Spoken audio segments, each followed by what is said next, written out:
Hi everyone, this is John. Welcome back to another episode of the Subcontinent. Our episodes aim to address important issues in the subcontinent which affect the governments, people, organizations, and the region as a whole. We will try to explain the issues, break down controversies surrounding them, and try to have some external perspectives from experts and people.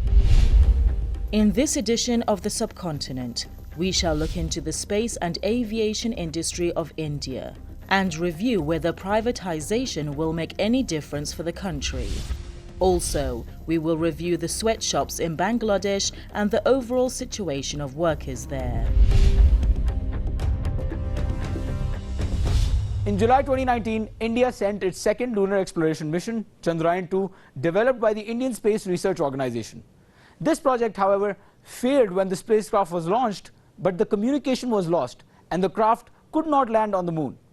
Modi government faced a loss of more than $135 million, and that's when Modi administration realized that it would be more efficient and effective to open the space industry to the private sector. The Indian government has opened the country's space and aviation industry, satellites, launch vehicles, and other space-based services along with 8 other sectors to private companies. A move some see as tantamount to opening the gates of the Indian military to businesses and startups. The announced reforms would further increase foreign investment in India's military technology, already risen from 49% to 74%.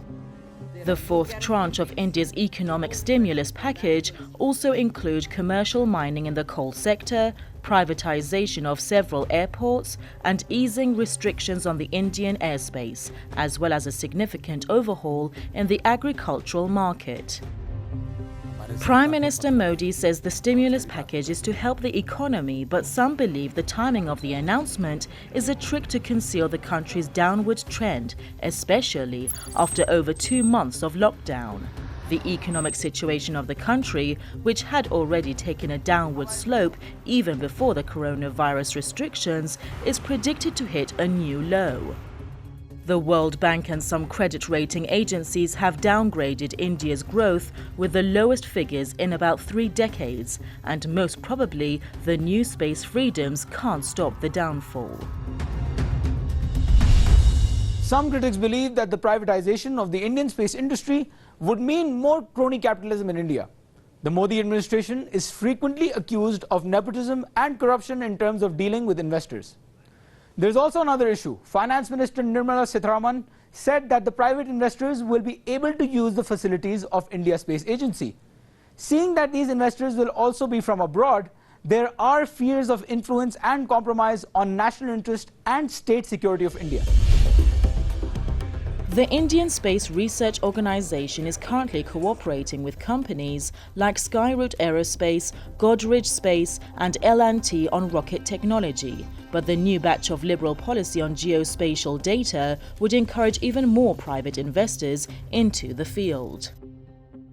To justify such inordinate liberties, the government would tap into the national pride of Indians, not much unlike how Donald Trump sold his own space ideas to the Americans through a populist discourse. The country is even set to broadcast new Netflix series, The Space Force, to acclimate the population for the upcoming transformations in the sky. India's ambitious program to send an astronaut into space in 2022, a feat only Russia, the US and China ever pulled off, is a facade for a multi-million-dollar business. India is already a formidable force in space technology, having end-to-end capabilities of making satellites, making rockets, launching them, with a program for launching astronauts into space coming up by 2022, having visited Mars, having visited Moon, and serving the 1.3 billion Indian population through space technology. Manned missions and space explorations to the Moon and Mars are India's tactics to position itself as a global space power to gather customers for launching private satellites into orbit. With over 260 launches for foreign companies, India is already a low-cost destination for global telecommunication and data satellites. Since only a tiny fraction of the country's GDP is allocated to the space program, India depends on funding from countries with commercial space programs to ensure the flow of money into this lucrative industry with myriads of high-paying jobs. Now, to have more insight, we are joined by Mr. Ashok Swain. He's a professor of peace and conflict research at Uppsala University. Mr. Swain, welcome back to the show. I'll jump straight into the question. So, what are the repercussions of India's decision to open rocket and satellite tech industry to private businesses and startups? India has been for a long an important player in the global market, in particular in the space industry and satellite industry. But that has been the state-owned companies, state-owned infrastructure, which has been there. But now by privatizing it, it means the present regime is allowing its own cronies to use the facilities which the Indian taxpayers have made.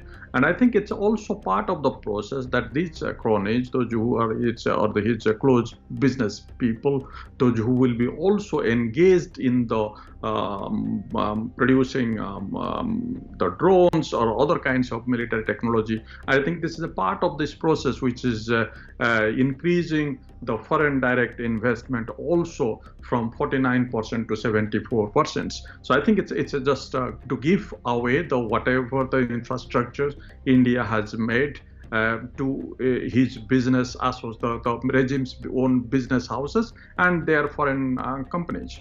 All right, do you see any alternate or underlying motive for PM Modi's economic stimulus package? Economic stimulus package was needed. I mean, like any other country, the country's leaders are making economic stimulus package, particularly after this, what is happening with the COVID. The kind of economic crisis India will face will be very severe, but we don't know yet how much it will be because it's India. It hasn't peaked yet. Even the first peak hasn't taken place. So still, but India has gone through already more than 2 months of lockdown.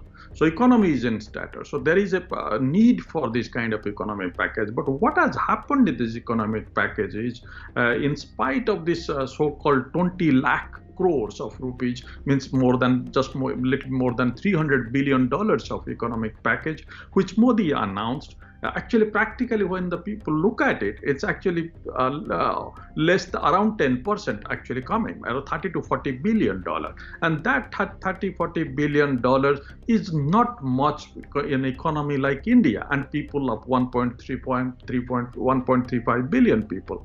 So I think it's really a very big announcement in pen and paper just for the media projection, but in reality, the amount of money is coming through this economic stimulus package of Modi is absolutely minimum, and these are not actually going to the poor people or the migrant workers, those who are really suffering a lot because of this kind of economic lockdown the COVID crisis has brought in. All right, Professor, before moving on to the next questions, I would like you to see how the global media has covered this situation, and then we can come back to the question and answer session. While ISRO has the facility to build 20 satellites simultaneously, it lacks the required manpower. Private players can build satellites as per the needs of foreign customers. India must initiate diplomatic engagements with friendly countries in the Eastern and Western hemispheres that can host 2 deep space networks antennae for it, in addition to an existing 32-meter antenna located in Bayalalu near Bengaluru. The new reforms that will allow private sector players to use ISRO facilities must be music to the ears of commercial players who have been seeking to get a fair share of the pie in terms of manufacturing of satellites and propellant technologies. Of the present global space economy of $360 billion, 1.7% revenue comes from the launch segment, 5.3% from satellite manufacturing, 35% from satellite services or payloads, and another 34.7% from ground services. India is a party to the Moon Agreement and is perhaps the only country to have signed the treaty with independent spaceflight capability. All right, thank you for staying with us, viewers. And Mr. Swain, welcome back to the show. So, what will the new liberalization of space and aviation industry mean for India's military? Would it lead to a more robust army or make it more vulnerable, inconsistent, and exposed? I think it's a very difficult question to answer because it depends how they really manage it in the long run. Because in the long run, India needs to do this kind of indigenous productions of its weapon. Because as you know, India is the second largest importer of military hardware after Saudi Arabia for the last 2-3 years. So I think India needs this kind of indigenous productions like China. China used to be the largest importer, but now China is one of the fifth largest exporter of the military hardware. So India has that ambition. The question is the way they are doing it. The way for the last 5-6 years, the present regime has really given this kind of so-called Make in India program in the manufacturing of the military hardware, again going back to giving to his cronies. So I think this will be again how the international companies will come in and in collaboration with these Indian cronies will do it, or there will be also the real Indian players will emerge in the long run. That will make it sense. But I think in the short run, I don't see Indian military or Indian armed forces really getting benefit out of it. It might be really supporting the present regime's own cronies. But in the long run, this is something will be, hopefully, if they manage well, will be a good thing for Indian military establishment. Thank you so much, Mr. Swain, for being with us again on our show, and it was really nice having you. So, viewers, let's see how people on social media see this situation, and then we can move on to the next segment. Ravi Shankar Prasad, the Electronics and IT Minister of India, believes that the government's comprehensive program of liberalizing the economy and industry would be very helpful for the development of India.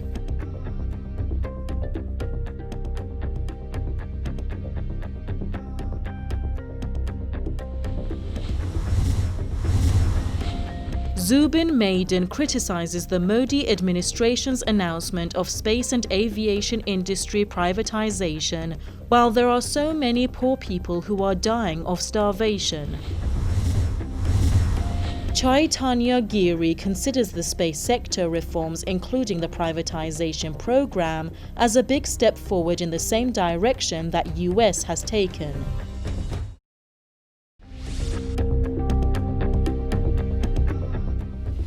Workers in Bangladeshi garment factories who worked day and night to make sure that Bangladesh would become one of the world's largest garment exporters lived their lives in despair and agony themselves.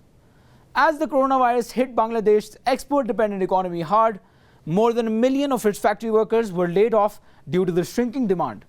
These workers have borne much pain and suffering as a result of working conditions previously as well. Many people from first world countries own at least a piece of clothing which is made in sweatshops in Bangladesh, where some 4 million workers in about 5,000 garment factories produce goods for export to the European and North American markets. The Bangladeshi garment industry generates over 80% of the country's total export revenue, a total of more than $30 billion. But the wealth generated by the industry has not improved the lives of garment workers, 85% of whom women who have been struggling to make ends meet on wages that begin at about $50 a month. The country doesn't have any other industry where it can be adopt 4.2 million workers that is working in RMG sector. So this is one of the big reasons why the country welcoming the Western companies in here. But you know, the Western companies directly not opening the factory. They're basically sourcing from here. The investor, 98% are Bangladeshi factory owners who open the factory and you know they produce for this Western company. In many cases, the Western companies knows the conditions are, but they overlook because the business group here, as well as the Western companies, all of them are, always profit. They wanted to have profit over people. So that is the big reason. Sweatshops epitomize a dark and hypocritical reality of today's global economy. Fashion and clothing giants like Nike, Gap, H&M and Zara promote their brand identity by selling t-shirts for charity, disregarding that these shirts are made in dismal workshops, whose staff are mistreated and do arduous work, 14 to 16 hours a day, 7 days a week for very low pay. It is not necessary that many cases the consumer doesn't know where is, their products are made. They knows, it is made in Bangladesh or it is made in Vietnam or made in Cambodia. But only thing they don't know that, what is the condition of workers behind of this level. So even these consumers know that these workers are working in a sweatshop condition. Some of them might be, thinking to stop buying. But what I would say, that is not the solution. Not buying is not the solution. We need these jobs. It is so important for our women workers, but we just want them with dignity. So what consumers need to know, while they know, they should, voluntarily start asking more questions to the companies that we wanted to know more about the worker who is making clothes for us. And in the same time, if they raise their voice to make condition better in here, if they can make a condition that I will be buying clothes in the same time, you have to make sure these workers are paid their living wage, they're working in a safe working condition, they have union voice and workplaces are gender-based violence free, I think that will matter. Not buying is not the solution. So please, I would say that consumers should buy, but in the same time, they should raise voice. After news of the circumstances of these places surfaced in the media, and following several fires and building collapses that killed and injured hundreds of Bangladeshis, some protests were organized. The government moved to tackle the issue, but instead of measures to improve the lives of the workers, it suspended, fired and imprisoned the protesters. The situation of the Bangladeshi garment factory workers has also been covered by the international news media. I think it's important that we see what they've said and how they've covered this situation before we move on to the next segment. Poor infrastructure and stores of fabric and chemical dyes have led to disasters such as the 2010 Dhaka fire, which killed 126 people, the 2012 Dhaka fire, which killed up to 124 people, and 2013 Rana Plaza collapse, when 1,134 workers were killed. Bangladesh's National Garment Workers Federation is working hard to strengthen the trade union movement across Bangladesh by setting up factory-level unions, challenging labor rights abuses within factories. Getting customers to know and care about sweatshop conditions, as happened to Nike in the 1990s, is an anomaly. Bangladeshi workers' best hope is drawing more international attention from the Westerners who buy the clothes they sew. More than 200 foreign brands have signed up to 2 different safety schemes: the Bangladesh Accord on Fire and Building Safety and the Alliance for Bangladesh Worker Safety, and have promised to spend tens of millions to improve factories. Most garment workers in Bangladesh earn little more than $30, which is considerably below the living wage, which stands at almost $50. This means that almost all Bangladesh garment workers are earning less than what is sufficient to provide a family with shelter, food and education. In addition to exploitations like long unpaid work hours, hundreds of workers have died and thousands have been injured. The National Garment Workers Federation has been fighting for the rights of the garment workers in Bangladesh since 1984, but the situation is finally yet to change. Apart from the problem of low wages, monitoring the conditions of factories supplying big clothing chains requires considerable resources, well beyond the level available in countries like Bangladesh. This variegated industry covers a complex web of thread and fabric makers, dyeing services and stitching work, almost all located in distant, developing economies with poor infrastructure. There are always local regulations on fire safety, pay and working conditions, but enforcement is often weak because there are not enough inspectors and there is substantial potential for corruption. Even at cases where inspections take place, the factories are cleaned up beforehand and workers are coached on what to say. At the same time, workers can hardly raise awareness about the mistreatment, sexual harassment, and they suffer due to low levels of union recognition and fear of getting fired. If they question or complain, their supervisors yell at them, beat them, or don't pay them in full. If we talk about the solution, one of them, definitely the first thing comes the enforcement of our country level law. If it is enforced, 80% problem will be resolved. And the second is neutralization of power. Here is a huge power collusion. In many cases, our legislator is our factory owner.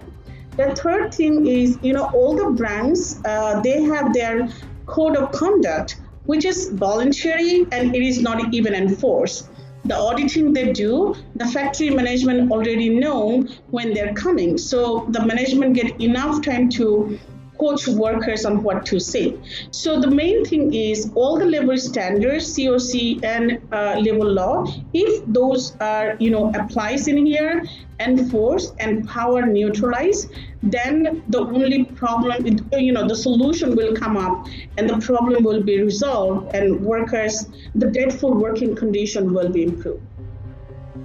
When the manufacturers such as Nike, Walmart, Wrangler or Asics are asked to stop this modern-day slavery, the response is always something like, it is under investigation, or the supply was approved by a proxy firm, or any other line that will lead to no significant change in the lives of the workers. When these investors are coming, and it is in some way, it is, creating a sweatshop job, but in the same time, we are raising the voice. We are connecting our workers' voice and our voice with the international platform, with the consumers who are sourcing these clothes, who's buying them, okay?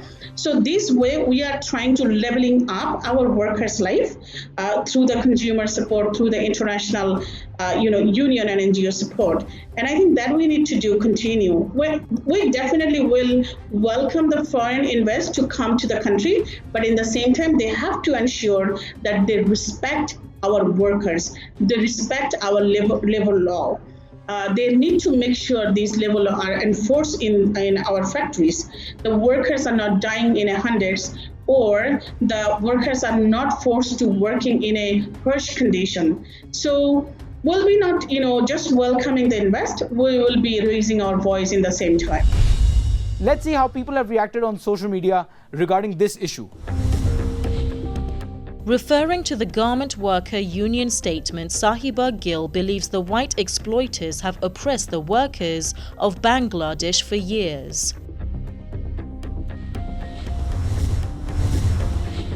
In response to the Kylie Jenner advertising, one of the users criticizes her for not paying attention to the poor Bangladeshi workers who play the most important role in the production process. In this tweet, Arafatul Islam shares a shocking image of a Bangladeshi worker working in a very difficult situation. And that was our episode covering the Indian space program and conditions of the Bangladesh factory workers. To watch bits of our episode and more updates, follow us on our social media platforms and make sure to give us feedback about what you think. We will meet the same time, same day next week. Thanks for watching.